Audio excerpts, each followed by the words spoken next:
لا إله إلا الله محمد رسول الله. لا إله إلا الله محمد رسول الله.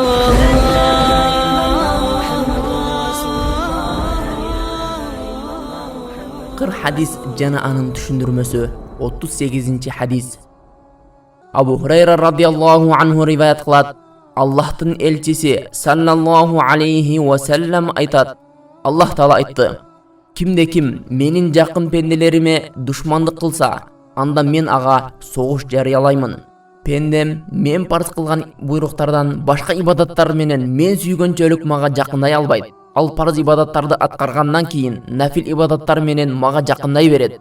Ал ушинтип ibadattарын үзбөй аткара берсе, мен ага өз сүйүмдү арнаймын. Качан пендемди жакшы көрүп сүйгөнүмдө, анын уккан кулагы боломун, көргөн көзү, кармаган колу, баскан буту боломун. Эгер менден бир нерсени сураса, анда сураганын сөзсүз түрдө беремин. Менден коргонуу сураса, анда сөзсүз коргоймун. Бухари. Түшүндүрмө.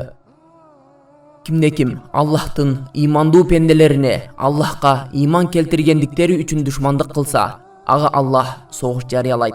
Егерде Allah kimge soğuş jarıyalasa, anda al kantip Allah'tın aldığında turuştuk bermegele. Ал эки дүйнөдө кыйраган абалда болот. Бирок момундар менен алар иман келтиргендиктери үчүн эмес, башка себептерден улам алар менен араздашып кетишсе, анда Аллахтын карына дуушар болбойт. Мисалы, мусулмандар менен соода сатыкта же башка күнүмдүк мамилелерде араздашып урушканга чейин барса, анда өзүнө да жана мусулман бир туугандарына да зулумдук кылган болот. Бирок хадисте айтылган чоң күнөөнү кылган болбойт. Allah'tın жақын pendelеринен болуунун жолу, ал Аллах парыз кылган ибадаттарды аткаргандан кийин нафил ибадаттарды такай аткара берүү керек. Ошондой эле бул хадисте анын көргөн көзү, кармаган колу боломун деген Аллах Тааланын сөзүн аалымдар мындай деп түшүндүрүшөт. Ал пенде көп ибадаттарды аткаргандан кийин Аллахтын сүйүктүүсү болгон учурда ал Аллах жакшы көргөн нерселерди гана көрүп калат жана Аллах жакшы көргөн иштерди гана аткарып калат. Аллах аны ар бир жасаган ишинде өзү жакшы көргөн амалдарга багыттап коет. Хадистен алынган пайдалар. Биринчиси, kimde kim Аллахтын сүйүктүү пенделеринен болсо, анда чоң фазилетке ээ болуп, бул дүйнөдө жана акыретте Аллахтын коргоосунда болот.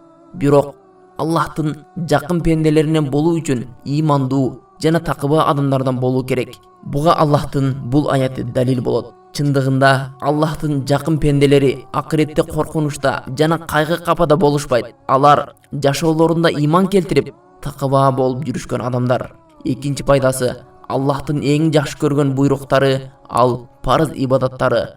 Үчүнчү пайдасы, эгерде пенде парыз ибадаттарын жана нафил ибадаттарын калтырбай аткара берсе, анда Аллах аны өзү жакшы көргөн дене менен жана жүрөк менен аткарыла турган ибадаттарды аткарууга багыттап коет.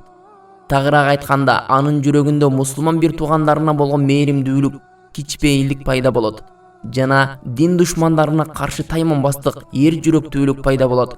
Ошондой эле жан дилинен Аллахтын ага болгон сүйүүсүн сезип, бул дүйнөдөгү чыныгы бактылуулукту табат. Төртүнчү пайдасы, бул хадисте айтылгандай, парыз ибадаттарды өз убагында толук аткаргандан кийин нафил ибадаттарды аткарууга өтүү керек. Парыз жана нафил ибадат деп намазды гана түшүнбөш керек.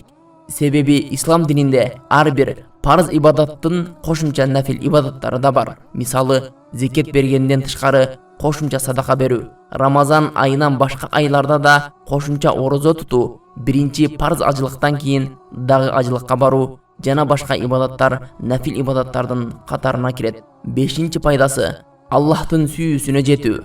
Ал баа жетпес сыйлыктардын эң улуусу. Аллах Таала айтат: чындыгында иман келтирип жана жакшы амалдарды кылгандарга мээримдүү Аллах өз сүйүүсүн арнайт. Бул үммөттүн эң улуу тафсир алымы Абдулла ибн Аббас радияллаху анхума бул аяттын түшүндүрмөсүндө мындай деп айтат: имандууларды Аллах сүйөт жана адамдарды да сүйдүрүп коет.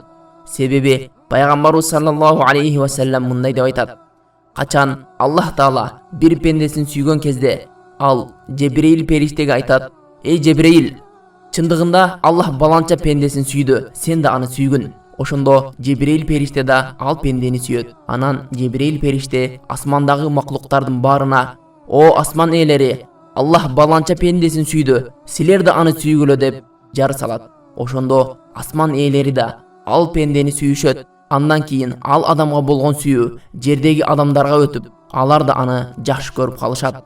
Бухари. Аллахтын сүйүүсүнө жетүү үчүн көптөгөн парз, важип, мустахаб, нафил ибадаттарды аткара берүү керек. Бул иштерди аткарууда элдин ыраазы, наразы экендиги каралбайт. Аллахтын сүйүүсүнө жетүү үчүн анын шариятын бекем кармануу керек.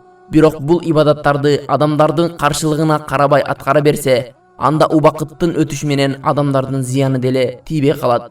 Акырында Аллах андан ыраазы болот жана элди да андан ыраазы кылып коет. Анткени Аллахтын элчиси саллаллаху алейхи ва саллям өз хадисинде мындай деп айтат: "Кимде ким элди ыраазы кылуу үчүн Аллахтын каарын келтирген иштерди аткарса, анда ага Аллах каарданат жана элди да ага каршы кылып коет.